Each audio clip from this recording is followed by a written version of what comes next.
వాళ్ళు రావడానికి రెడ్డి గారు కోసం వచ్చారు. ఆయన నాకు పర్సనల్గా చాలా మంచి ఫ్రెండ్. నాకు ఎన్నో ఆల్మోస్ట్ 13-14 సంవత్సరాలుగా ఆయన నాకు చాలా మంచి ఫ్రెండ్. అండ్ ఆయన పాలిటిక్స్లో రాకముందు గత 5 ఏళ్ళ ముందు నాకు వారానికి ఒకసారో లేదంటే 10 రోజులకు ఒకసారో 2 సార్లు కలిసేవాళ్ళం. కానీ గత 5 ఏళ్ళుగా ఆయన ఆల్మోస్ట్ నాకు 6 నెలలకు ఒకసారి కలుస్తాను అనమాట. అక్కడే తెలిసింది నాకు ఆయన ఎంత కష్టపడుతున్నారు. నిజంగా ఎంత కష్టపడుతున్న మనిషి కోసం వచ్చి ఉంచోవాలని నేను నాకు లోపల నుంచి అనిపించి నేను ఇవాళ వచ్చాను. అండ్ ఆయన లాస్ట్ టైం అందరికి తెలిసిందే, క్లోజ్గా ఫాలో అవ్వాలి తెలుసు. లాస్ట్ టైం ఆయన ఫస్ట్ టైం పాలిటిక్స్లో వచ్చినప్పుడు నేను ఒక ట్వీట్ పెట్టాను, బెస్ట్ విషెస్. నాకు అప్పుడు ఎక్కడో నా మనసుకి నాకు సరిపోలా ఒక ట్వీట్ అనేది. నాకు అంత క్లోజ్ ఫ్రెండ్ ఆయన, జస్ట్ ట్వీట్ పెట్టడం ఏంటి, అది కావాలి కదా కూడా ఉంచున్నారో అక్కడికి వచ్చి మనం ఆయన ఏదో జూబ్లీస్ నుంచి బయట ఒక ట్వీట్ పెట్టడం కాదు, ఆయన కోసం వచ్చి ఆయన ఇంటికి వచ్చి ఆయన సపోర్ట్ చేయాలి కదా. నాకు అప్పుడే అనిపించింది, అప్పుడు రాలేకపోయాను.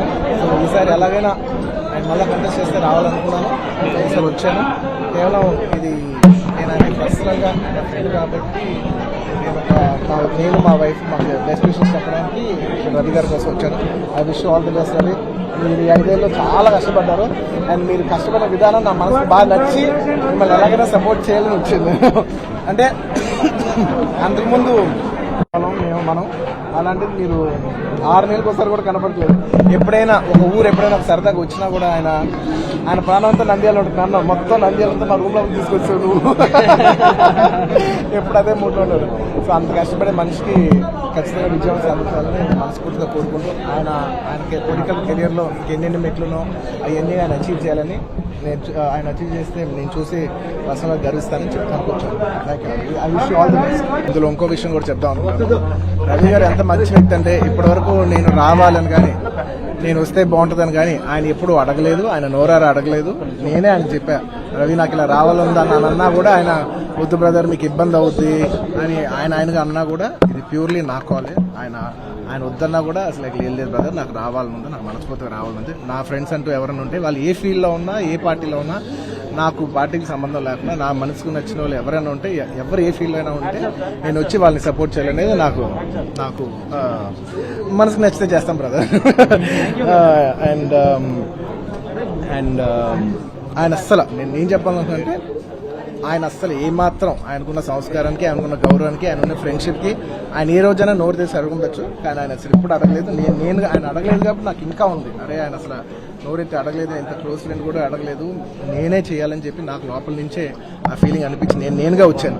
ఆయన కొంచెం అక్కర్లేదు బ్రదర్ మీరు ఇబ్బంది పడతారన్నా కూడా పర్లేదు రవి నేను వస్తానని ఇది 100% నా కాల్తో నేనే ఆయన సపోర్ట్ చేద్దామని వచ్చాను. ఎందుకంటే ఈ 5 ఏళ్ళలో నేను మామూలుగా చాలా మంది చూస్తుంటాం కదా, 5 ఏళ్ళు మామూలుగా ఏదో ఫస్ట్లో కొంచెం కనపడి ఏదో లాస్ట్లో ఒక సంవత్సరం లాస్ట్ గట్టిగా ఒక 6 నెలల్లో సంవత్సరం తిరుగుదాం అనే ఒక మైండ్ సెట్ ఉన్న పీపుల్ ఉంటారు. కానీ రవి గారు అలా కాకుండా ఈ 4-5 ఏళ్ళు ఆయన మొత్తం ఆయన ప్రాణం ఆయన మనసంతా కూడా ఆయన నియోజకవర్గం మీద ఉంటే నాకు అర్థమవుతుంది ఎంత అంటే ఒక కష్టపడి పనిచేసే పర్సన్కి అవతల పర్సన్ కష్టపడుతుంది మనకు తెలిసిపోతుంది. ఇంత సిన్సియర్గా చేసే మనిషికి 100% నేను నిజంగా నేను ఇంకెవరి గురించి నేను ఇంత గ్యారంటీగా చెప్పలేను ఈ వ్యక్తి ఇంత కష్టపడ్డారు. నేను దగ్గర నుంచి కళ్ళారా చూశాను కాబట్టి నేను చెప్పగలుగుతున్నాను. అలాంటి మా రవి గారు ఇలాంటి ఎన్నెన్నో విజయాలు సాధించాలని మనస్ఫూర్తిగా కోరుకుంటూ అండ్ అలాగే ప్రజలందరికీ మంచి జరగాలని సెలవు తీసుకుంటాను. పిఠాపురంలో ఓడించడానికి చాలా ప్రయత్నాలు చేశారు.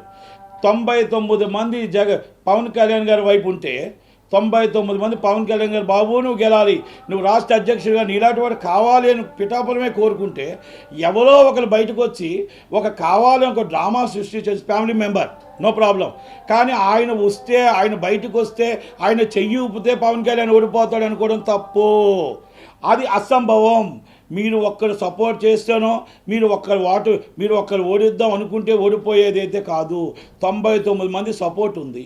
ఆ 99 మంది ఆశీర్వాదంతో బంపర్ మెజార్టీతో గెలుస్తున్నారు. కనుక నేను ఇంకొకటి ఆయన విజ్ఞతగా వదిలేస్తున్నాం. ఆ సమయంలో 4 గంటల సమయంలో 2 గంటలకు విజయమ్మ గారి లెటర్ వచ్చింది.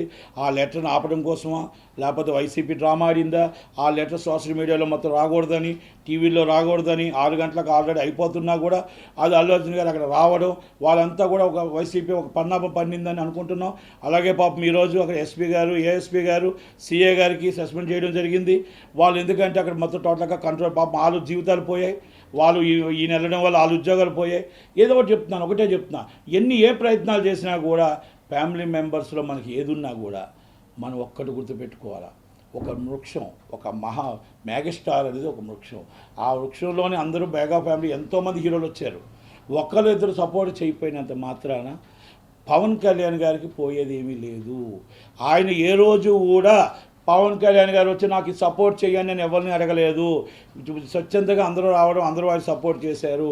లాస్ట్ టైం కూడా ఇంకోసారి చెప్పాడు ఆయన, సినిమాలకి చంద్రబాబు నాయుడు అరెస్ట్ అప్పుడు కూడా చెప్పారు, సినిమా ఫీల్డ్కి రాజకీయానికి ముడిపెట్టొద్దు, సున్నితమైనది సినిమా ఫీల్డు, ఈ సినిమా ఫీల్డ్లో మనం రాజకీయాలకు ముడిపెట్టొద్దు, ఎవరి ఇష్టం వాళ్ళది, వాళ్ళ ఇష్టం ఉంటే వస్తారు, నష్టమైతే రావద్దు, దయచేసి సినిమా ఫీల్డ్ని ముడిపెట్టొద్దు అన్నారు. ఇంకోటి కూడా చెప్తున్నా, ఈరోజు అల్లు అర్జున్ గారు ఆయన ఇష్టం ఉండి ఆయన వైసీపీ సపోర్ట్ చేశారు. కొంతమంది ఇష్టం ఉంటే కొంతమంది పవన్ కళ్యాణ్ గారు సపోర్ట్ చేయొచ్చు, లేకపోతే టీడీపీకి సపోర్ట్ చేయొచ్చు మేబీ, కానీ సినిమాకి ప్రభావం చూపకూడదు. దయచేసి సినిమా నిర్మాతది, సినిమా డిస్ట్రిబ్యూటర్ది, సినిమా ఎగ్జిబ్యూటర్ది, కొన్ని లక్షల మంది దీని మీద బతుకుతున్నారు. కాబట్టి సినిమా ఇండస్ట్రీలో సినిమాకి ఎప్పుడు కూడా ఎవరు సినిమా నచ్చితే చూడండి, నచ్చకపోతే మానేయండి తప్ప సినిమా మీదకి, ఎందుకంటే నెటిజన్లు కొంతమంది ట్రోల్ చేస్తున్నారు. ఎట్టి పరిస్థితుల్లో దయచేసి పవన్ కళ్యాణ్ గారు కానీ ఎవరు చిరంజీవి గారు ఎవరు ఒప్పుకోరు ఆ విషయంలో. సినిమాని సినిమాలాగానే చూడండి, వ్యక్తిగతంగా ఆయన ఇష్టం అది. ఆయన రాకపోయినంత మాత్రాన అక్కడేం ఓడిపోరు, ఆయన వచ్చినంత మాత్రాన మెజార్టీ ఎక్కువే రాదు. 99 మంది సపోర్ట్ చేసి ఒక్కరు రాలేదు, ఎవరో రాకపోయినంత మాత్రాన పెద్ద ఇష్యూ ఏమీ కాదు. దానికి ఎవరెవరో కామెంట్ చేయట్లేదు. కాకపోతే చాలామంది నెటిజన్లు వివరణ ఇవ్వాల్సి వస్తుంది కాబట్టి దానికోసం ఇవ్వడం జరుగుతుంది. ఎందుకనే అది నా వ్యక్తిగత అభిప్రాయం.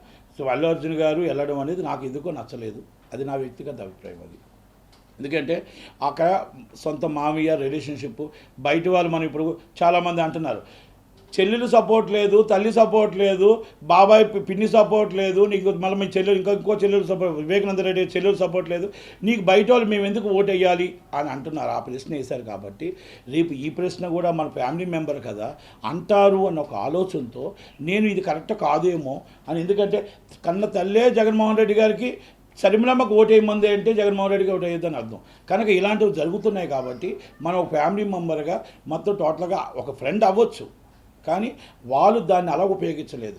మీ ఫోటో పెట్టి టోటల్ సోషల్ మీడియాలో వైసీపీకి తిప్పారు కాబట్టి ఒక్కసారి ఆలోచించండి మీ మనస్సాక్షికి. కనుక దాన్ని నాకు బాధ అనిపించింది కాబట్టి నేను చెప్తున్నా. ఇది నా వ్యక్తిగత అభిప్రాయం. అలాగే నాగబాబు గారు చెప్పారు, ఎవరిష్టం వాళ్ళది. ఇది ఇంకోటి, సినిమా ఇండస్ట్రీకి సంబంధించి సినిమాకి దీనికి సంబంధం ఉండకూడదు. అది రేపు రాబోయే సినిమాలు ఎవరైనా మన సినిమా నచ్చితే చూడాలి, నచ్చకపోతే లేదు. ఫ్యాన్స్ ఎవరు కూడా రియాక్ట్ కాకూడదు దయచేసి. ఒకటి, ఇది సినిమా ఇండస్ట్రీలో ఎవరి వ్యక్తిగతం వాళ్ళది ఉంటుంది. రాజకీయం వేరు, సినిమా ఫీల్డ్ వేరు.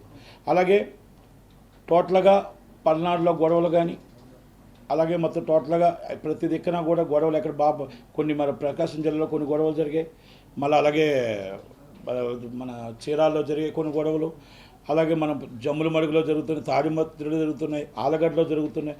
ఇది కక్ష సాధింపు. ఎందుకంటే ఓటమి చూస్తున్నారు కాబట్టి, ఓటమి అనేది వాళ్ళకి తెలిసిపోయింది కాబట్టి నిన్న ఐప్యాక్ మీటింగ్ కూడా వాళ్ళు క్యాన్సిల్ చేసుకున్నారు. ఆ మీటింగ్లన్నీ క్యాన్సిల్ చేసుకొని వాళ్ళకి అర్థమైపోయి గవర్నమెంట్ పడిపోతుందని వాళ్ళకి ఆల్రెడీ రిపోర్ట్ ఉంది. కనుక దయచేసి వాళ్ళందరూ ఒకటే చెప్తున్నా, కవ్విస్తున్నారు, అన్నీ కూడా మనకు కావాలని గొడవకు లాగుతున్నారు. చట్టం ఉంది, న్యాయం ఉంది. దయచేసి మనకు రాబోయే గవర్నమెంట్ మంది వస్తుంది కాబట్టి ఎవరు కూడా ధైర్యంగా ఉండండి, ధైర్యంగా ఎవరు ఆధారపడద్దు. చంద్రబాబు నాయుడు గారు, పవన్ కళ్యాణ్ గారు, ఎన్డీఏ గవర్నమెంట్, మోడీ గారు మీకు అంతా సపోర్ట్గా ఉంటారు, అందరూ ఉంటాం. ఎవరు భయపడాల్సిన అవసరం లేదు. ఇంత ప్రతి ఒక్కరు కూడా అర్ధరాత్రి దాకా ఓటేసినందుకు ప్రత్యేక ధన్యవాదాలు. ప్రపంచంలో ప్రతి ఒక్కరు వచ్చి పేరున వచ్చిన వాళ్ళందరికీ కూడా ఓటుని వినియోగించుకున్న ప్రతి అక్కకి, ప్రతి అమ్మకి, ప్రతి అన్నకి ప్రత్యేక ధన్యవాదాలు. ఓటుని చూపించి మన రాజధాని కావాలి, మనకు పోలవరం కావాలి, ఇన్ఫ్రాస్ట్రక్చర్ కావాలి, మనకు స్టూడియోలు కావాలి, మనకు డెవలపింగ్ కావాలి, మనకు నిరుద్యోగ వృత్తి మన మొత్తం పోవాలి. ఇవన్నీ ఆలోచించుకొని ఓట్లు వేసిన ప్రతి ఒక్కరికి ప్రత్యేక ధన్యవాదాలు తెలియజేస్తూ రాబోయే గవర్నమెంట్ మంచి మెజార్టీతో వస్తుందని కోరుకుంటూ సెలవు తీసుకుంటాను. Thank you very much. Thank you.